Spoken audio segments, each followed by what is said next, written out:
military. Pao means 8, Dan means level, and Kun means precious. So it's 8 warrior precious exercises. The important thing about each one is there's 8 of them, and each one has a function. For example, number 1, it deals with the upper part of your body.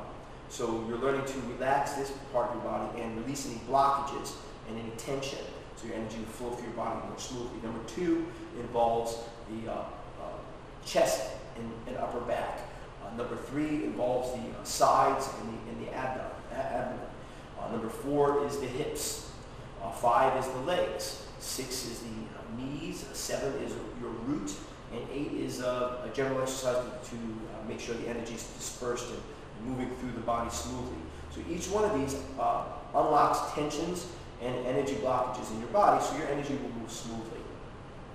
Number 1, all of them, it's critical that your hips do the motion. We just don't want to lift our arms up and do these exercises mechanically. We want to feel the connection to gravity that we just talked about before, and how our body can connect to that force, connect to the earth, connect to the universal force of gravity. And this will expedite our understanding and also our ability to feel the different types of energy that are out there. So the basic fundamental movement, hip movement for these exercises is, if your hip moves forward and your arms are at rest, then your hands will naturally move backward. If your hip moves backward, your hands will move forward. So if your hip moves forward, backward, the hands will go the opposite way. If your hips turn, your hands will lag and then follow. So that's the hips turn clockwise, the hands will whip around and follow that. If your hands are in the opposite direction and your hip goes, then it'll actually reverse itself. But right now we're focusing on basic hip rotation. So we want to keep our feet planted on the ground and try to feel as much of the ground surface with your feet as possible. Every toe, connect every toe to the ground. Feel the ball of your foot, the heel of your foot, as much surface of your foot. Feel the ground through that. Try not to roll around on any particular side of your foot. That's a common mistake with this. The ball of the foot has a point right underneath it called Gong Kwan, which is kidney 1 in acupuncture. That's the point where we're kind of stimulate as we're moving our hips and rocking our weight back and forth. So we start off from a natural position or from the chumbi position, martial arts ready position. Okay? And then from here, as you move your hips forward, you inhale. And then you exhale. Okay? And your left hand goes underneath your right. Your right hand goes over your left. Okay? Then your hips go forward again. This time your hips kind of pendulum up as your hands, and then you inhale. You're going to come to about a 15-degree bend.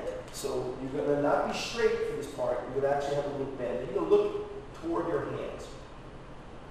But don't tip your head back. Okay? And then you're going to center. And then exhale. Bringing the hands down to the front and the palms close together. You want to feel like your hands are floating down as you do this. And you want to imagine the air level in harmony with the hands. So the inhale is relative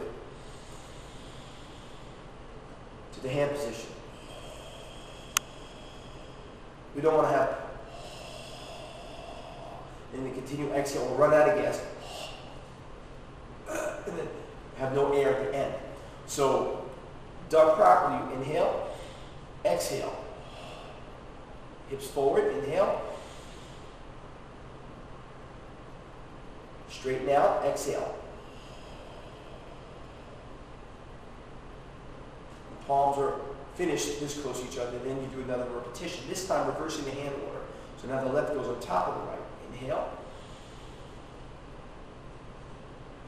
Center by moving your hips. Exhale. On the third repetition, or to end, you can do as many repetitions as you want, the more the better. But on the last repetition, you do the same thing, but this time as your hands come together, you interlace your fingers. You bring your hands up the center as you inhale, and then press straight up to the sky. Now, as you do this, you're going to raise up on the balls of your feet. Now, here's the trick. You have to have your body straight as you come up on the balls of your feet, and your hands directly overhead. If you go forward, you're going to stumble forward. If you're backward, you're going to stumble backwards. So you have to press straight up as you do that. So you inhale, exhale, inhale, lift up with the balls of your feet, and then exhale, and lower your body, and feel like you're floating down to the earth. Okay.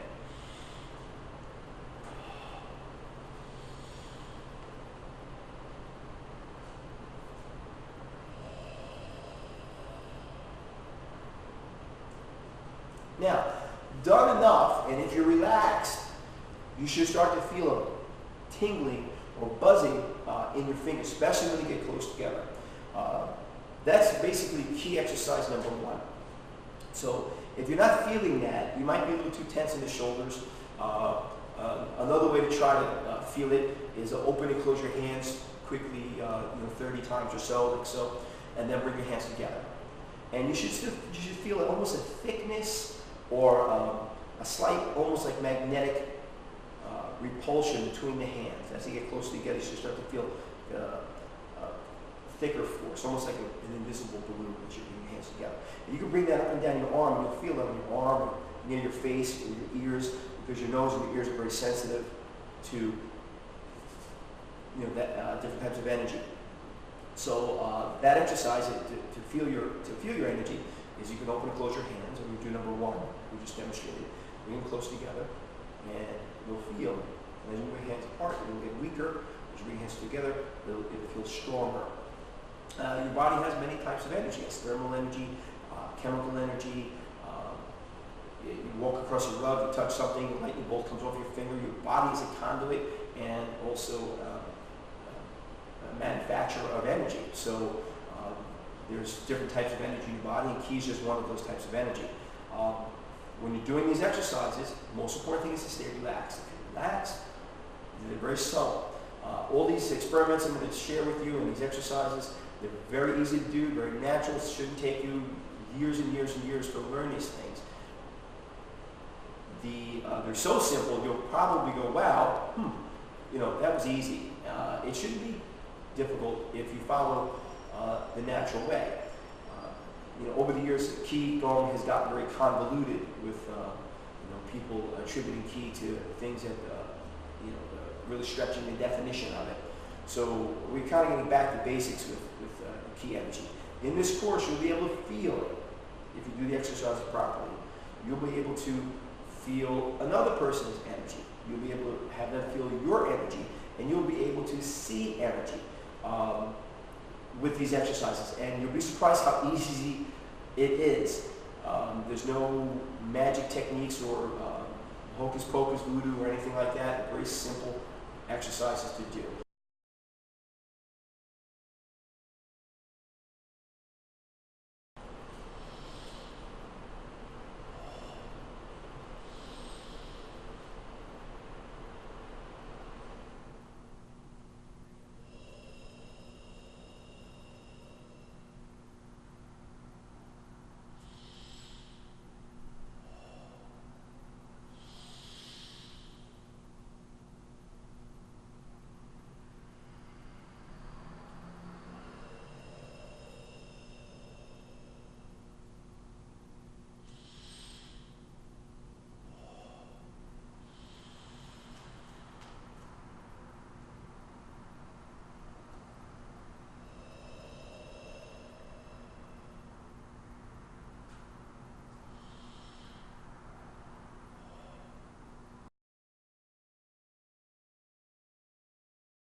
got something out of this, and I'll see you in the next lesson.